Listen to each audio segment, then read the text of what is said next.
यह कहानी है एक सन्यासी की। सन्यासी वह होता है जो अपना सब कुछ त्याग कर सिर्फ एक चीज को अपना लक्ष्य बना लेता है। कोई भी व्यक्ति सन्यासी बेवजह नहीं बनता। सन्यासी बनने के पीछे एक बहुत बड़ी वजह होती है।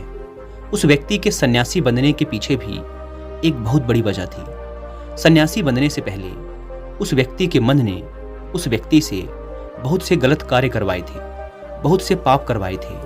उस व्यक्ति का मन उसका मालिक बन चुका था और वह अपने मन का गुलाम। जीवन के हर सुख, आराम और ऐश्वर्य प्राप्ति के बाद भी उस व्यक्ति के मन में अथाह पीड़ा थी और यही मानसिक पीड़ा उसे सन्यासी बना देती है। सन्यासी बनने के बाद वह व्यक्ति सांसारिक दुनिया से दूर हो जाता है, जंगल में रहने चला जाता है, ध्यान करता है, तरह तरह की साधनाएं और अभ्यास करता है, भिक्षा मांगकर भोजन करता है, एकांत और मौन का अभ्यास करता है। लेकिन फिर भी उस व्यक्ति का मन शांत नहीं होता। वह अंदर से बेचैन और परेशान ही रहता है। यहाँ एक बात समझने वाली है कि ध्यान या किसी भी साधना का जो शुरुआती बिंदु है, उसकी शुरुआत ही तभी की जा सकती है जब हमारा मन शांत हो, जब हमारा मन हमारी सुनता हो।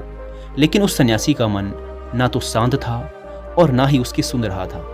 उस सन्यासी के मन में यह बात गहराई से बैठती जा रही थी कि मन को वश में करना, मन पर काबू पाना असंभव है। लेकिन फिर एक दिन उस सन्यासी को एक व्यक्ति मिलता है जो ना तो कोई साधु सन्यासी होता है और ना ही कोई बुद्धिमान व्यक्ति। वह तो बस एक साधारण सा चारवाहा था जो उस जंगल में अपनी भेड़ों को चरा रहा था। वह चारवाहा उस सन्यासी के पास आकर उससे पूछता है, क्या मैं तुम्हारी कुछ मदद कर सकता हूँ? तुम बहुत परेशान लग रहे हो। मैं तुम्हें पिछले कई दिनों से देख रहा हूँ। तुम बहुत बेचैन रहते हो। अगर तुम चाहो तो मैं तुम्हारी सहायता कर सकता हूँ। चारवाहे की बात सुन सन्यासी कहता है, भला तुम क्या मेरी मदद कर सकते हो? तुम तो एक संसारी हो जो अपनी मोह माया में लिप्त रहता है। यह सुन वह चारवाहा उस सन्यासी से कहता है, मैं तुम्हारी मदद कर सकता हूँ। मैं मन को वश में करना जानता हूँ। सन्यासी चारवाहे के मुंह से यह बात सुन जोर से हंसता है और कहता है, क्या क्या कहा तुमने? तुम मन को वश में करना जानते हो? मैंने अपना सब कुछ त्याग दिया, आकर जंगल में रहने लगा। तब भी मैं अपने इस मन का गुलाम हूं और तुम कह रहे हो कि तुम इसे वश में कर सकते हो। वह चारवाहा कहता है, मन को वश में करने के लिए सभी वस्तुओं का त्याग करना आवश्यक नहीं है और ना ही जंगल में आकर रहना जरूरी है। बस एक चीज है जिसे छोड़ना सबसे जरूरी है। वह सन्यासी उस चारवाहे से पूछता है, और वह एक चीज क्या है? वह चारवाहा सन्यासी से कहता है, वह एक चीज है गलत जानकारी। आज तक हमारे भीतर जो भी जानकारी गई है उसी ने हमारे मन का निर्माण किया है। सन्यासी उस चारवाहे से पूछता है, परंतु वो कैसे? वह चारवाहा समझाते हुए कहता है, मान लो तुमने आज तक अपने जीवन में सेब का फल नहीं खाया, तुम्हें सेब के स्वाद के बारे में कुछ भी नहीं पता, तो क्या तुम्हारा मन कभी सेब खाने को कर सकता है? नहीं ना। इसीलिए हमारे मन का निर्माण जानकारी से होता है। वह सन्यासी उस चारवाहे की बात से प्रभावित हो जाता है और उससे कहता है, क्या आप इस बारे में मुझे और विस्तार से समझा सकते हैं? वह चारवाहा उस सन्यासी से कहता है, अगर तुम अपने मन को वश में करना चाहते हो तो अब मेरी बातों को ध्यान से सुनना। तुम अपने मन को वश में केवल तभी कर सकते हो जब तुम अपने मन की जड़ों को देख पाओगे। मन का निर्माण जानकारी से होता है और हमारे शरीर में जानकारी के 5 प्रवेश द्वार होते हैं। पहला, आँख। हम अपनी आँखों से जो कुछ भी देखते हैं, अच्छा या बुरा, वो सब हमारे मन की याददाश्त में इकट्ठा होता रहता है। दूसरा, कान। हमारे कान जो कुछ भी सुनते हैं वह भी हमारे मन में बीज के रूप में बो दिया जाता है। तीसरा, जीभ। जिस भी चीज़ का स्वाद हम एक बार ले लेते हैं वह हमारे मन की याददाश्त में अंकित हो जाता है। चौथा है नाक। जो भी हम एक बार सूंघ लेते हैं, खुशबू या बदबू, वो सभी हमारे मन में दर्ज हो जाती हैं। और पांचवा है त्वचा।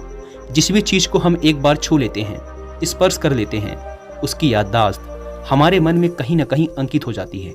इन 5 शारीरिक दरवाजों से जो भी जानकारी हमारे अंदर जाती है वह जानकारी बीजों के रूप में जमा हो जाती है और धीरे धीरे वृक्ष बनती है। हमारा मन मिट्टी की तरह है जिसमें बीज बोए जाते हैं और हमारी बुद्धि बीज बोने वाले किसान की तरह है। अगर हमारी बुद्धि गलत जानकारी के बीजों को सही जानकारी के बीज समझकर बो देगी, तो जब भविष्य में वह बीज वृक्ष बनेगा तो वह खराब फल ही देगा। तुम्हारा मन तुम्हारे वश में इसीलिए नहीं है क्योंकि तुमने पहले से ही अपने मन में बहुत सारे गलत बीज बो रखे हैं और अब वो बीज बड़े वृक्ष बन चुके हैं। वह सन्यासी उस चारवाहे से पूछता है, तो अब मुझे क्या करना चाहिए, क्योंकि अब तक तो मैं बहुत सारे गलत बीज बो चुका हूँ और जो बोए जा चुके हैं उन्हें वापस निकाल नहीं सकता। वह चारवाहा उस सन्यासी से कहता है, अब तक तुम अनजाने में गलत बीज बो रहे थे, लेकिन अब जानबूझकर सही बीज बोना आरंभ कर दो। भीतर अगर हजारों बीज गलत हैं तो क्या हुआ, अब से लाखों सही बीज बोने के लिए तैयार हो जाओ। तुम्हें बस पूरे दिन इस बात पर ध्यान देना है कि इन 5 द्वारों से तुम्हारे भीतर क्या जानकारी जा रही है और जो जानकारी जा रही है वो सही भी है या नहीं। वह सन्यासी पूछता है, यह कब तक करना होगा। वह चारवाहा कहता है, पूरी जिंदगी भर। जिस प्रकार तुम हर दिन अपने पेट को अच्छा भोजन देते हो, उसी प्रकार तुम्हें हर दिन अपने दिमाग को भी अच्छा भोजन देना है, यानी सही जानकारी और सही विचार। जीवन में हर दिन हर पल तुम्हें सिर्फ 2 विकल्प मिलेंगे, जिसमें से एक विकल्प तुम्हारे लिए सही होगा और दूसरा गलत, लेकिन तुम्हें हर बार सही विकल्प का ही चुनाव करना है। हमेशा याद रखना, सही विकल्प का चुनाव करते समय तुम्हारे भीतर पीड़ा पैदा हो सकती है, लेकिन वह पीड़ा सिर्फ कुछ समय ही रहेगी। इसीलिए चाहे तुम्हारे अंदर कितनी ही पीड़ा क्यों ना हो, तुम्हें हर बार सही का ही चुनाव करना है। जितनी बार तुम सही चुनोगे उतनी बार तुम अपने अंदर एक सही बीज बोओगे, और जिस दिन तुम्हारे अंदर के सही बीजों की संख्या गलत बीजों की संख्या से अधिक हो जाएगी, उस दिन तुम्हारा मन तुम्हारे बस में होगा।